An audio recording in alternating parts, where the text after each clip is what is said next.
આપણું મગજ કોઈ અજાણ્યા શહેરમાં રસ્તો કેવી રીતે શોધી લે છે? મતલબ જીપીએસ વગર પણ આપણને અંદાજો કેવી રીતે આવે છે કે કયો રસ્તો ટૂંકો હશે? આ બધાની શરૂઆત ક્યાંથી થાય છે? આજે આપણી પાસે જે સ્ત્રોત છે એ આ જ સવાલના મૂળ સુધી લઈ જાય છે. અને જવાબ એટલો સરળ છે કે ખરેખર નવાઈ લાગે. શરૂઆત થાય છે આપણા પોતાના હાથથી, ડાબા અને જમણાની ઓળખથી. આજે આપણે દિશાઓ અને નકશાની આખી દુનિયાને ઉકેલીશું.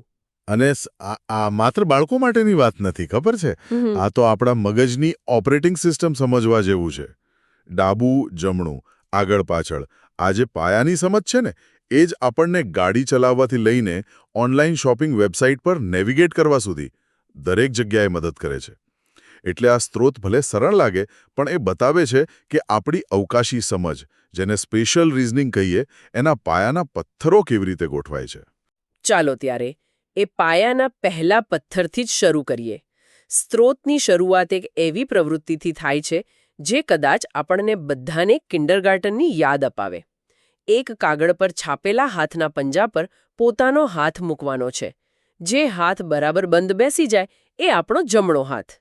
આટલું સરળ, પણ મને લાગે છે કે આ સાદગી પાછળ કંઈક ઊંડું છુપાયેલું છે. બિલકુલ. આને શારીરિક ક્રિયા દ્વારા શીખવું કહેવાય. એટલે કે કિનેસ્થેટિક લર્નિંગ? હા, એ જ. અહીં જમણું એ માત્ર એક શબ્દ નથી, પણ એક શારીરિક અનુભવ છે. જ્યારે તમે સ્પર્શ કરીને, બંધ બેસાડીને કંઈક શીખો છો, ત્યારે તે માહિતી મગજના ઊંડા સ્તરોમાં ઉતરી જાય છે. એ ગોખણપટ્ટી નથી, એ મસલ મેમરી જેવું છે. અને સૌથી મહત્વની વાત, અહીં શીખનાર પોતાના શરીરને જ એક સંદર્ભ બિંદુ એટલે કે રેફરન્સ પોઈન્ટ તરીકે વાપરી રહ્યો છે. દુનિયાને માપવાની શરૂઆત પોતાની જાતથી થાય છે. એકવાર જમણો હાથ નક્કી થઈ જાય, પછી ડાબા હાથને નોટબુક પર મૂકીને તેની આઉટલાઈન દોરવાની છે. એટલે દૃષ્ટિગત રીતે પણ તફાવત એકદમ સ્પષ્ટ થાય. અને પછી તો આ સમજને મગજમાં બેસાડવા માટે ગીત પણ છે. જમણો હાથ ઊંચો કરો, ડાબો હાથ નીચો કરો, બંને હાથ ઊંચા કરો, સાથોસાથ ગોળ ગોળ ફરો. આ સાંભળીને થોડું હસવું આવે, પણ શું આ માત્ર મનોરંજન છે? જરાય નહીં. આ તો મગજ માટે એક જટિલ કસરત છે. તમે ધ્યાન આપો, અહીં એક સાથે કેટલી બધી સૂચનાઓ પ્રોસેસ થઈ રહી છે. ડાબું, જમણું, ઉપર નીચે અને સાથે ગોળ ફરવાની ક્રિયા. આ એક જ સમયે દિશા, સ્થાન અને ગતિ ત્રણેયને સાંકળી રહ્યું છે. આવી પ્રવૃત્તિઓ મગજમાં એવા ન્યુરલ પાથવેઝ બનાવે છે જે ભવિષ્યમાં જટિલ અવકાશી સમસ્યાઓ ઉકેલવા માટે જરૂરી છે.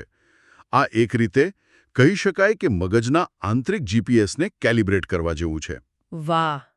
એટલે કે આ એક ગીત મગજ માટે મલ્ટીટાસ્કિંગ વર્કઆઉટ છે. બરાબર.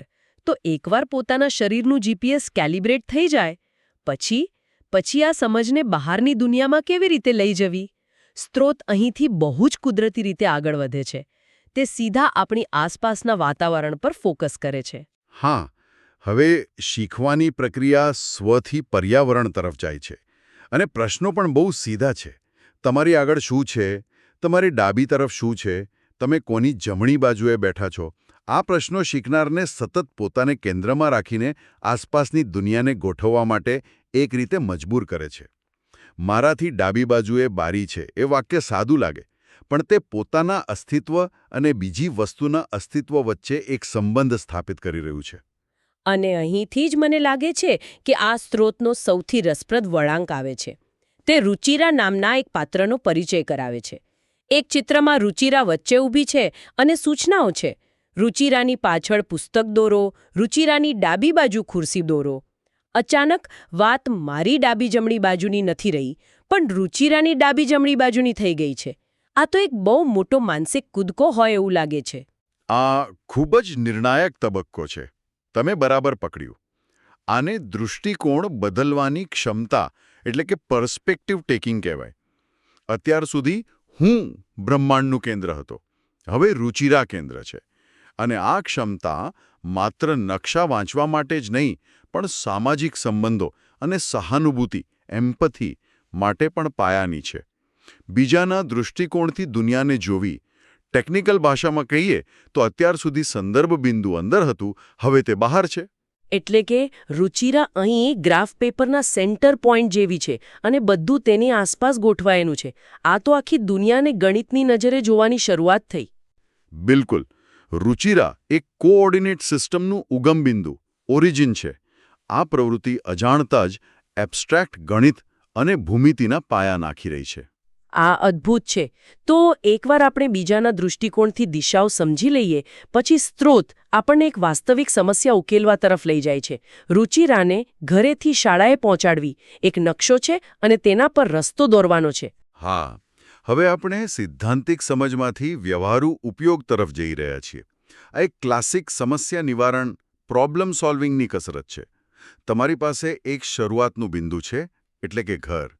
એક અંતિમ બિંદુ છે, શાળા, અને વચ્ચે અવરોધો છે. તમારે સૌથી શ્રેષ્ઠ માર્ગ શોધવાનો છે. આ એ જ તર્ક છે જેનો ઉપયોગ આપણે પ્રોજેક્ટ પ્લાનિંગથી લઈને કોમ્પ્યુટર અલ્ગોરિધમ સુધી બધે કરીએ છીએ. અને વાત માત્ર રસ્તો દોરવા પર અટકતી નથી. વિચારો અને લખો વિભાગમાં રસ્તામાં આવતી વસ્તુઓની યાદી બનાવવાની છે. રુચિરાની જમણી બાજુ શું આવ્યું, ડાબી બાજુ શું આવ્યું. પણ જે પ્રશ્ને મારું ધ્યાન ખેંચ્યું તે આ છે: રુચિરાએ તેના ઘરથી શાળાના રસ્તા ઉપર કેટલા વળાંક લેવાના થાય છે? આટલો ચોક્કસ પ્રશ્ન શા માટે? વળાંક ગણવાથી શું ફરક પડે? કારણ કે વળાંક ગણવા એ એક અલ્ગોરિધમ છે. જ્યારે તમે કોઈને રસ્તો બતાવો છો, ત્યારે તમે શું કહો છો? અહીંથી સીધા જાઓ, પછી બીજો જમણો વળાંક લેજો, અને પછી પહેલો ડાબો. આ શું છે? આ સૂચનાઓનો એક ક્રમબદ્ધ સેટ છે, એક પ્રોગ્રામ છે.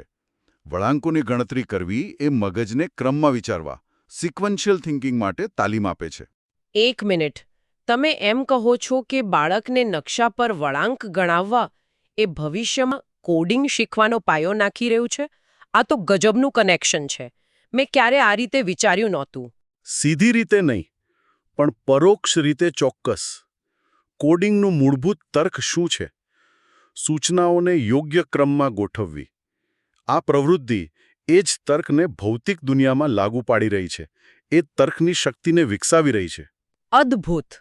તો ઠીક છે, આપણે રસ્તો શોધી લીધો, વળાંક પણ ગણી લીધા, પણ મોટાભાગના નકશા પર આખું ઘર કે આખું ઝાડ દોરેલું નથી હોતું. ત્યાં તો માત્ર ચિહ્નો હોય છે. અને આ જ આપણને સ્ત્રોતના અગલાને સૌથી મહત્વના ભાગ પર લઈ જાય છે: નકશાની ગુપ્ત ભાષા, એટલે કે નિશાનીઓ, સિમ્બલ્સ. હા, નિશાનીઓ. સ્ત્રોત કેટલીક નિશાનીઓ આપીને પૂછે છે કે તે શું છે, પણ વધુ મહત્વનો પ્રશ્ન એ પૂછે છે કે આ નિશાનીઓ શા માટે ઉપયોગમાં લેવાય છે. આ પ્રશ્ન શું થી શા માટે તરફ લઈ જાય છે, અને તેનો જવાબ છે એબ્સ્ટ્રેક્શન. એબ્સ્ટ્રેક્શન. એબ્સ્ટ્રેક્શન એટલે કે જટિલ વસ્તુને સરળ રૂપમાં રજૂ કરવી. બરાબર. એક આખા દવાખાનાની ઇમારત, તેના ડોક્ટરો, દર્દીઓ, એ બધી જ જટિલતાને બદલે આપણે માત્ર એક લાલ પ્લસનું ચિહ્ન મૂકી દઈએ છીએ. આ એક વૈશ્વિક શોર્ટકટ છે. તે જગ્યા બચાવે છે, સમય બચાવે છે, અને સૌથી અગત્યનું, તે ભાષાના અવરોધોને દૂર કરે છે. નકશા પર પ્લસ દોરેલું હોય તો ગુજરાતી, અંગ્રેજી કે જાપાનીઝ બધા સમજી જાય કે અહીં આરોગ્ય સંબંધિત કંઈક છે. નિશાનીઓ એક સાર્વત્રિક ભાષા છે. પણ આ ભાષા બનાવે છે કોણ? મારો મતલબ, કોણે નક્કી કર્યું કે પ્લસ એટલે દવાખાનો? શું આ કોઈ કુદરતી નિયમ છે? બહુ સારો પ્રશ્ન. અને સ્ત્રોત આનો જવાબ એક પ્રવૃત્તિ દ્વારા આપે છે. તે કહે છે, તમારી પોતાની એક નવી નિશાની બનાવો. આ પ્રવૃત્તિ જ શીખવે છે કે નિશાનીઓ કોઈ કુદરતી નિયમ નથી, પણ એક સામાજિક સમજૂતી છે. કન્વેન્શન. આપણે બધાએ ભેગા મળીને નક્કી કર્યું છે કે ટ્રાફિક લાઇટમાં લાલ રંગનો અર્થ થોભો થાય. આપણે ઈચ્છીએ તો લીલા રંગનો અર્થ થોભો કરી શકીએ, પણ પછી બધાએ તે નિયમ પાળવો પડે. નવી નિશાની બનાવવાની ક્રિયા શીખનારને આ સિસ્ટમનો સર્જક બનાવે છે. અને એ પણ સમજાવે છે કે જો તમે નવી નિશાની બનાવો તો તમારે તેની સમજૂતી આપતી એક યાદી, કી ઓર લેજન્ડ પણ બનાવવી પડે. નહીતર બીજા કોઈને સમજાશે જ નહીં. બરાબર? તો હવે આપણે નકશાની ભાષા શીખી ગયા છીએ. હવે સમય છે આ ભાષાનો ઉપયોગ કરીને નકશામાંથી માહિતી કાઢવાનો. આ અંતિમ વિભાગ છે, નકશાનું વિશ્લેષણ. હા, અને આ વિભાગમાં જે પ્રશ્નો છે તે જુદા જુદા કૌશલ્યોની કસોટી કરે છે. તે એક પ્રકારનો ફાઇનલ એક્ઝામ છે. ચાલો એને તોડીને જોઈએ. પહેલો સેટ તો સાદી ગણતરીનો છે. નકશામાં કેટલા ઘર છે, કેટલી દુકાનો, કેટલા ઝાડ. આ તો એકદમ સીધું સાદું લાગે છે. દેખાવમાં પણ આને માહિતી તારવવાનું ડેટા એક્સ્ટ્રેક્શન કૌશલ્ય કહેવાય. એક મોટા ચિત્રમાંથી ચોક્કસ માહિતી શોધીને તેનું પ્રમાણ નક્કી કરવું. આ ડેટા એનાલિસિસનું પહેલું પગથિયું છે. પછી પ્રશ્ન થોડો અઘરો બને છે. શાળા, પોસ્ટ ઓફિસ કે દવાખાનામાંથી કોની નજીક છે? અહીં ગણતરી નથી, પણ સરખામણી છે. બરાબર. આ અવકાશી સંબંધોને સમજવાની કસોટી છે. નજીક અને દૂર એ સાપેક્ષ ખ્યાલો છે. આ માટે મગજને નકશા પરના જુદા જુદા બિંદુઓ વચ્ચેના અંતરની દ્રષ્ટિગત સરખામણી કરવી પડે છે. આપણે રોજિંદા જીવનમાં આ કૌશલ્યનો સતત ઉપયોગ કરીએ છીએ, કયો રસ્તો ટૂંકો પડશે તે નક્કી કરવા માટે. અને પછી બે એવા પ્રશ્નો આવે છે જે આખા પાઠનો સાર કહી દે છે. પહેલો, નિશાનીઓની યાદી વગર તમે નકશો વાંચી શકો ખરા? અને આનો સ્પષ્ટ જવાબ છે ના. આ પ્રશ્ન એ વાત પર ભાર મૂકે છે કે નિશાનીઓની યાદી, લેજેન્ડ વગર નકશો માત્ર અર્થહીન ચિત્રોનો સંગ્રહ છે. યાદી જ એ ચિત્રોને અર્થ આપે છે. તે નકશાની ડિક્શનરી છે. તેના વગર તમે એવી ભાષાનું પુસ્તક વાંચી રહ્યા છો જેની તમને લિપિ પણ નથી આવડતી. અને બીજો પ્રશ્ન જેણે મને ખરેખર વિચારતી કરી દીધી, તમે ગણિતમાં ભણ્યા હો તેવી જ નિશાનીઓ અહીં લખો. આ ભૂગોળના પાઠમાં ગણિત ક્યાંથી આવ્યું? આજ તો આંતરવિષયક જોડાણની સુંદરતા છે. આ પ્રશ્ન એ બતાવે છે કે જ્ઞાન અલગ અલગ ખાનાઓમાં વહેંચાયેલું નથી. ગણિતમાં આપણે સરવાળા, પ્લસ, બાદબાકી, માઇનસ, બરાબર જેવી નિશાનીઓ વાપરીએ છીએ. શા માટે? કારણ કે તે જટિલ ગાણિતિક ખ્યાલોને સંક્ષિપ્ત અને સાર્વત્રિક રીતે રજૂ કરે છે. નકશાશાસ્ત્ર, કાર્ટોગ્રાફી પણ આ જ કરે છે. બંને સાંકેતિક ભાષાઓ છે જે વાસ્તવિક દુનિયાની જટિલતાને સરળ, સમજી શકાય તેવા સ્વરૂપમાં રજૂ કરવાનો પ્રયાસ કરે છે. વાહ! અને આ બધું શીખ્યા પછી અંતિમ કાર્ય તરીકે શીખનારને પોતાનું એક સર્જન કરવાનું કહેવામાં આવ્યું છે. તમારા ઘરથી શાળા સુધી પહોંચવાનો નકશો દોરો. આ શીખેલી બધી જ બાબતોનું સંશ્લેષણ છે. આ અંતિમ પ્રોજેક્ટ છે. હવે શીખનાર માત્ર માહિતીનો ગ્રાહક નથી, પણ સર્જક છે. તેને પોતાની દિશા સૂઝ, રસ્તાની સમજ, સીમાચિહ્નોની ઓળખ અને નિશાનીઓનો ઉપયોગ કરીને વાસ્તવિક દુનિયાનું પોતાનું એક મોડલ બનાવવાનું છે. આ શીખવાની પ્રક્રિયાનો સર્વોચ્ચ તબક્કો છે. તો આપણે આપણા પોતાના હાથ પર હાથ મૂકવાથી શરૂઆત કરી અને અંતે આપણી આસપાસની દુનિયાનો એક આખો નકશો બનાવતા શીખી ગયા. આ ખરેખર એ સમજવાની યાત્રા છે કે આપણું મગજ કેવી રીતે શૂન્યમાંથી શરૂ કરીને વાસ્તવિકતાના જટિલ મોડેલ્સ બનાવે છે. બિલકુલ. અને અહીં એક અંતિમ વિચાર. આપણે ભૌતિક દુનિયાના નકશા બનાવતા શીખ્યા. હવે એ વિચારો કે આ જ સિદ્ધાંતો, સંદર્ભ બિંદુ, પ્રતીકો અને સંબંધિત સ્થાનોનો ઉપયોગ આપણે વિચારોનો નકશો એટલે કે માઇન્ડ મેપ બનાવવા, કોઈ પ્રોજેક્ટની સમયરેખા, પ્રોજેક્ટ ટાઈમલાઈન ઘડવા કે પછી આપણા સામાજિક સંબંધોના નેટવર્કને સમજવા માટે કેવી રીતે કરી શકીએ. વાહ! એટલે કે ભૌતિક દુનિયાનો નકશો બનાવતા શીખવું એ વાસ્તવમાં આપણા વિચારો અને યોજનાઓનો નકશો બનાવવાની ચાવી છે. આ તો આખી વાતને એક નવા જ સ્તર પર લઈ જાય છે.